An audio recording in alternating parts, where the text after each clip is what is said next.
Hammaga salom, yana sizlar bilan o'sha Madishga. Bugun sizlar bilan Rossiyada bir kun bo'lishmoqchiman. Erta sahar 11da turib, erim bilan торговый kompleks Nevskiyga keldik. Nevskiyda ichida shunaqa chiroyli restoran bor ekan. Ko'rinishiga gap yo'q. Как будто O'zbekistonga tushib qolganday bo'ldim. Zakazlarimiz kelgungacha erimni aldab-suldab videolarimga tushirib oldim.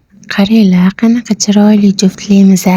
O'z fikringlarni kommentariyamga yozib qoldiringlar. Men uchun bu qiziq. Xullas, u yoqdan bu yoqdan gaplashib o'tirgunimizcha zakazlarimiz ham keldi. Men lag'mon, erim bo'lsa qozon kabob edi. Xullas, maza qildik. Bu yerdan chiqib to'g'ri magazinga bordik. Yoz kelishiga bir oy qoldi, lekin quyoshdan darak ham yo'q. Xatnoyimiz xatnoydek bo'lsin deb er-xotin maslahat shopping qildik. Mana qirg'izcha nima deysizlar? Xullas, bugun kunim narsalar olish bilan erimniki bo'lsa pul to'lash bilan o'tdi. Bir gap bilan aytganda kunimiz xayrli o'tdi. Sizlar va xatnoylarda qayerlarga borasizlar? Kommentariyaga yozib ketinglar.